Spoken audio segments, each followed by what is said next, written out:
Success is not a static thing. When we think about success, we often envision an end goal, but in order to get to that goal, multiple things need to happen, multiple things need to be in place, multiple systems need to be up and operational. And so today I'm going to teach you how to become a better flow technician, because ultimately, whenever you want to get anywhere, whenever you want value, what happens is you need to extract value from somewhere else and pipe it into your system. This is how humans have operated for millennium. We're always finding something that works, building a system around it, and exploiting it until we get as much value out of it as possible. Obviously, if it's a renewable resource, it's more valuable long term.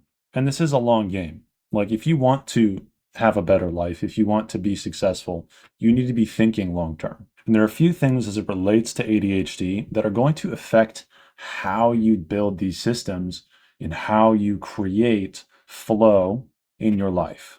Prosperity, whether it be financial, emotional, spiritual, intellectual, any domain you can think of, you need to work on the flow of that domain. As long as it's flowing, it's alive. If you want more life, you need more flow. Energy is the thing that overcomes entropy, and flow is when you have a stable source of energy. Entropy is the thing that drags you back into darkness, disorder, and chaos, and stillness. So if you want your life to be the opposite of that, you need more flow. So we're going to go over the basic fundamental components that comprise your flow and how you can get a better flow. So the first thing is the source.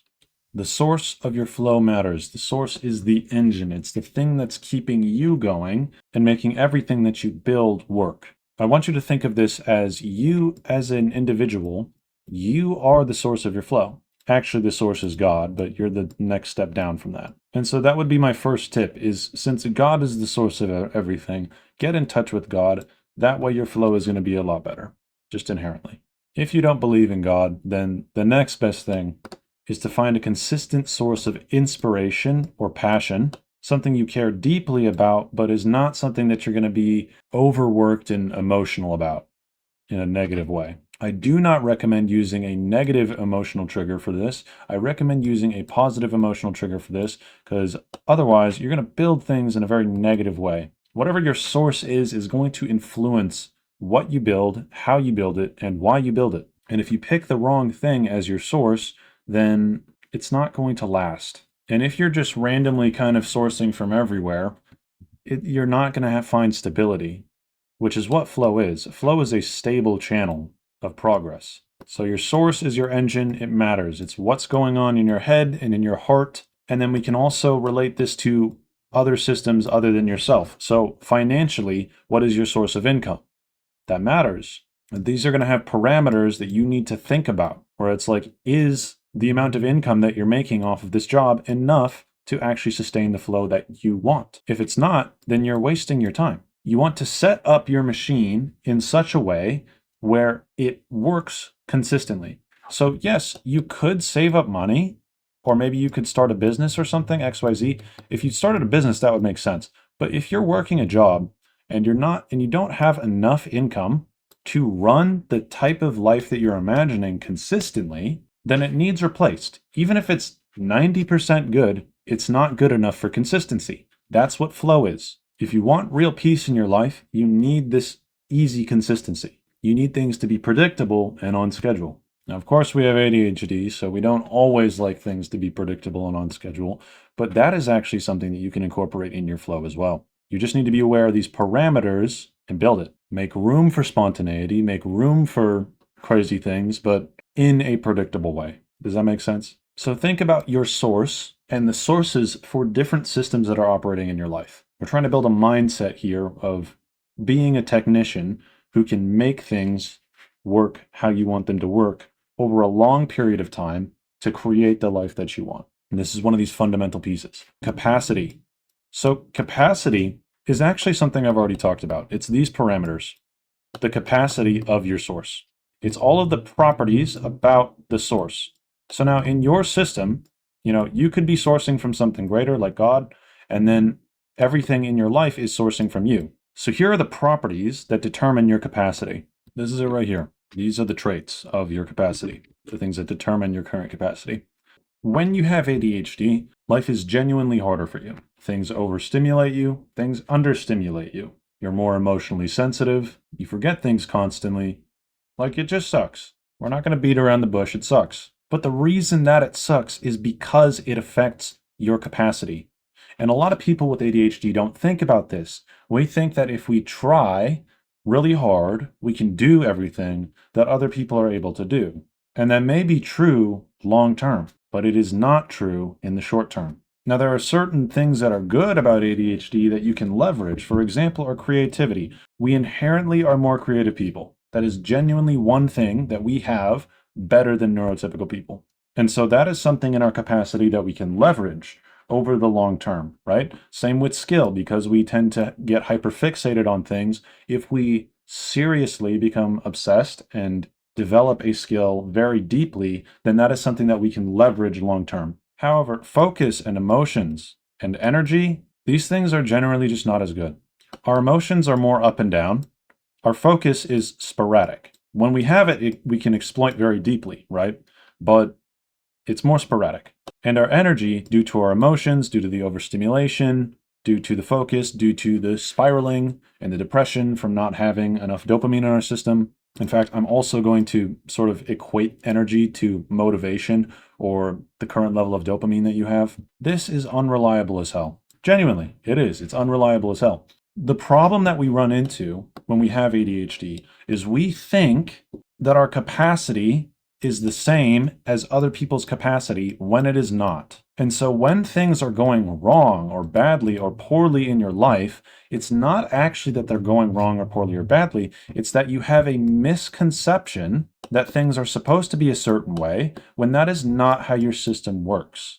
You don't get mad at your toaster when it is unable to call your relatives or send an email to your friend. That's not the purpose of a toaster. That's not how a toaster works. A better example would be an operating system, because everything you do on an operating system, no matter what operating system, is generally the same. You're going to be kind of doing the same tasks. However, how you go about them is going to be completely different. You don't get mad at Gen 2 for not being user-friendly. That's just not how that works. So I would say we have a less user-friendly system. We have a more technical system with really good upsides and a few downsides. And so because our system is more technical, we need to be more technical in how we're dealing with it, how we're approaching it, and how we're building our life around it. If you're not building your life around the fact that you have ADHD, what you're going to wind up doing is building a good life that pisses you off. Genuinely.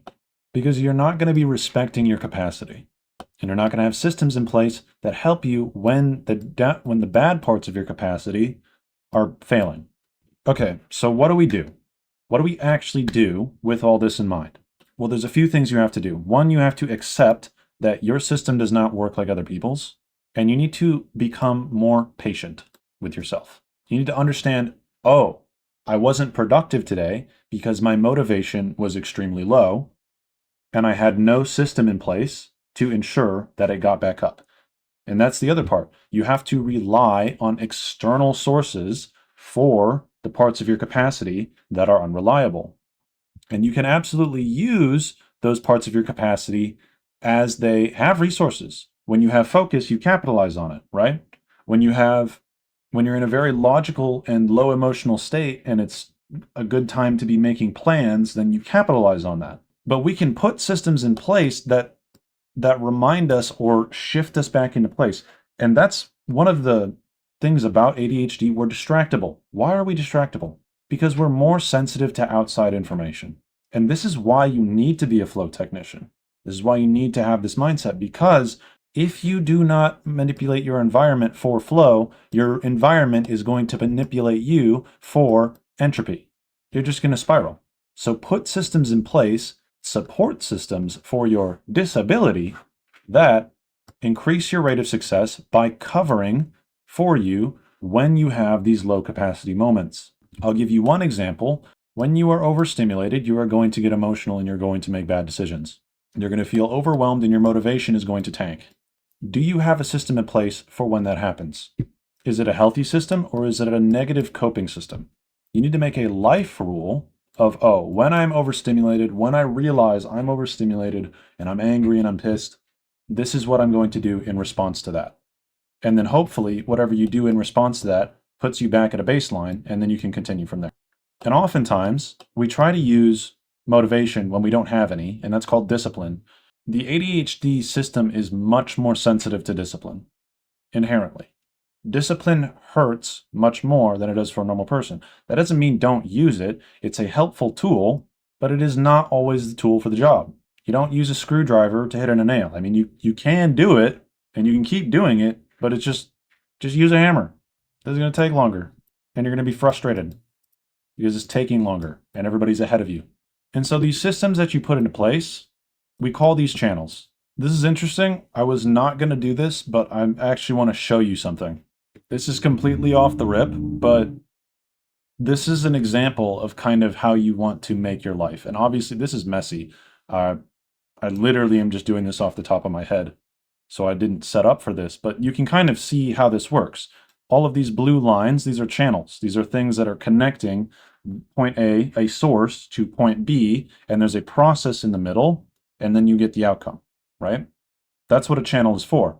Now there's resistance in channels, but if a channel is clean enough, if its entry point is efficient enough, and if its output can be measured and is expected to be the same every time, or relatively the same within this parameter, that's stability. And that's kind of how you want to design your life when you have ADHD, because you need things to be stable and predictable. And in fact, if they're not stable and predictable, it's just going to amplify your already amplified personality of up and down, up and down, up and down, up and up and up and down. Because you are bad at stability, you need to overcompensate and create more stability so that you can be balanced, level. So you want to create these channels: a financial channel, an emotional channel, a work channel. You want to create a channel for every domain in your life, a channel for cleaning, a channel for catching you when your capacity is low in a certain way, and boosting you back up to where it's good enough, or helping you rely on a different part of your capacity that will allow you to create this thing, to keep building, to keep pushing forward and building your domain. The sum of the output of all of your channels is your life. It's your life. So if you don't have these channels in place, you're just sort of wildly ping-ponging around and trying to do everything, managing poor capacity and having the completely wrong mindset of, oh, I'm just like everybody else. Why is this bad thing happening to me? When you're not working with your system, you're working against it, then of course your life is going to suck. Even if you're successful and prosperous, it's going to suck.